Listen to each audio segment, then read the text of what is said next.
తిరుపతి జిల్లా Tirupati urban and rural మండలాల్లో గత ప్రభుత్వం ఇచ్చిన ఇళ్ల పట్టాలన్నింటినీ రద్దు చేసి ఇళ్లు లేని నిరుపేదలకు నూతనంగా ఇళ్ల పట్టాలు మంజూరు చేయాలని సిపిఐ రాష్ట్ర కార్యవర్గ సభ్యులు రామానాయుడు ప్రభుత్వాన్ని డిమాండ్ చేశారు. తిరుపతి ఆర్డీఓ కార్యాలయం వద్ద సిపిఐ ఆధ్వర్యంలో నిరుపేదలకు ఇళ్ల స్థలాలు మంజూరు చేయాలని నిరసన కార్యక్రమం చేపట్టడం జరిగిందని తెలిపారు.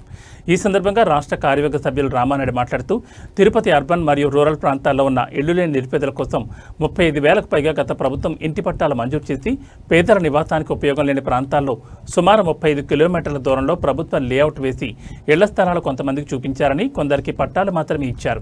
స్థలాలు నేటికి చూపించలేదని ఆయన మండిపడ్డారు. తిరుపతి అర్బన్లో నివాసం ఉన్న వారికి చంద్రగిరి మండలం ఎం కొత్తపల్లి వద్ద, ఏర్పేడు మండలం సిందేపల్లి వద్ద, గొడవలపేట మండలం కల్లూరు గ్రామం టీసీ అగ్రహారం వద్ద, రేణిగుంట మండలం జీపాలెం స్వరూపకసయ్యం వద్ద లేఅవుట్లు వేసి ఇళ్లు మంజూరు చేశారు. 24,500 ఇళ్ల స్థలాలు తిరుపతి అర్బన్లో మంజూరు చేయగా లబ్ధిదారులు నివాసం ఉండడానికి ఒక్క ఇల్లు కూడా పూర్తి చేయలేదన్నారు. ఇల్లు కట్టిస్తామని చెప్పి ఎన్నికల మేనిఫెస్టోలో కూటమి ప్రకటించడం జరిగింది. ప్రభుత్వం అధికారంకి వచ్చిన 14 నెలలు అవుతా ఉన్నా ఇప్పటిదాకా ఒక ఇంటి స్థలం కూడా ఇవ్వకపోవడం చాలా శోచనీయం. ఇప్పటికైనా సరే చంద్రబాబు నాయుడు ఇచ్చినటువంటి ఎన్నికల వాగ్దానం ప్రకారం పట్టణాల్లో 3 సెంట్లు, అలాగే గ్రామాల్లో 5 సెంట్లు భూమి ఇవ్వడానికి ప్రయత్నం చేయాలా. అలాగే ఇంటి స్థలం కట్టుకోవడానికి 5 లక్షల రూపాయలు డబ్బులు ఇవ్వాలనేది మేము సిపిఐ తరఫున డిమాండ్ చేస్తూ ఉన్నాం. ఆయన చెప్తున్నాడు, నేను పట్టణాల్లో 2 సెంట్లు, గ్రామాల్లో 3 సెంట్లు అంటున్నాడు. 3 సెంట్లు గ్రామాలు ఇస్తే ఆవులు, మేకలు, కోళ్లు మేపుకోవడానికి కూడా ఇబ్బంది, కట్టేసుకోవడానికి ఇబ్బంది, కసువాలు వేసుకోవడానికి ఇబ్బంది. కాబట్టి గ్రామీణ ప్రాంతాల్లో 5 సెంట్లు భూమి ఇవ్వాలా, పట్టణ ప్రాంతాల్లో 3 సెంట్లు భూమి ఇస్తే కనీసం ఉండడానికన్నా సౌకర్యం కలుగుతుందని మేము డిమాండ్ చేస్తున్నాం.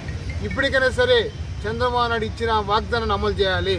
ఇది నెంబర్ 1. నెంబర్ 2, తిరుపతి నగరంలో ఈరోజు చుట్టుపక్కల కాలనీలు నీళ్ళేసుకొని ఉన్నారు. ఉదాహరణకి సాయినగర్ కావచ్చు, కృష్ణారెడ్డి కాలనీ కావచ్చు, దేవుడి కాలనీ కావచ్చు, లేదా గంగితల కాలనీ కావచ్చు, ఏబీపతి కాలనీ కావచ్చు, లేదా భగత్ సింగ్ కాలనీ కావచ్చు. ఈ చుట్టుపక్కల కాలనీలు ఉన్నటువంటి వైకుంఠపురం దగ్గర ఉన్నటువంటి కాలనీ కావచ్చు, గాంధీనగర్, ఈ ప్రాంతాల్లో ఇండ్లు వేసుకున్న వారికి ఎవరికి కానీ ఎంజాయ్మెంట్ సర్టిఫికేట్ లేదు, పట్టా లేదు. కాబట్టి ఈ రోజుకైనా సరే సర్వే చేయండి. ఎలిజిబుల్గా ఉన్నటువంటి అర్హులైన వారికి అందరూ కూడా ఇండ్లు వేసుకుని ఎవరైతే కాపురం ఉన్నారో వారికి అందరూ కూడా పట్టాలు ఇవ్వాలి, ఆ ఇండ్లు కట్టుకోవడానికి లోన్ ఇవ్వాలి. ఇది యుద్ధ ప్రాతిపదికన చంద్రబాబు నాయుడు చేయమని చెప్పి డిమాండ్ చేస్తున్నాం.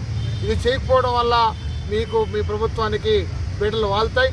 అలాగే స్మార్ట్ మీటర్లు పెడుతున్నారు. ఈరోజు స్మార్ట్ మీటర్లు కూడా ఇతర చేసుకోమని చెప్పి సిపిఐ తరఫున డిమాండ్ చేస్తున్నాం.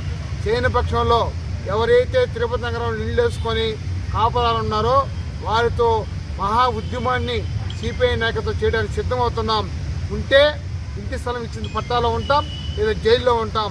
ఎక్కడ పెడతావో తెలుసుకో చంద్రబాబు నాయుడు కూడా హెచ్చరిక చేస్తూ ఉంటాం. కూటమి ప్రభుత్వం అధికారంలోకి వచ్చిన వెంటనే పట్టణాల్లో 2 సెంట్లు, గ్రామాల్లో 3 సెంట్లు నిరుపేదలందరికీ ఇంటి స్థలాలు మంజూరు చేస్తామని, అదేవిధంగా గత ప్రభుత్వం ప్రజలకు నిరుపయోగం లేని లేఅవుట్లన్నీ రద్దు చేసి ఎవరైతే వారికందరికీ పట్టాలు ఇచ్చారో గత ప్రభుత్వం వారికందరికీ కొత్తగా ఈ కూటమి ప్రభుత్వం ఇచ్చిన 2 సెంట్లు 3 సెంట్లు ఇస్తామని చెప్పినటువంటి కూటమి ప్రభుత్వం ఈ తిరుపతి నగరంలో అర్బన్ రూరల్ ప్రాంతాల్లో 30,000కు పైగా పట్టాలు ఇచ్చారు. ఈరోజు సిందేపల్లి, కొత్తపల్లి, ఎం కొత్తపల్లి ప్రాంతాలలో పట్టాలు ఇచ్చారు. అక్కడ ప్రజలు నివాసయోగ్యం లేనటువంటి స్థలాలు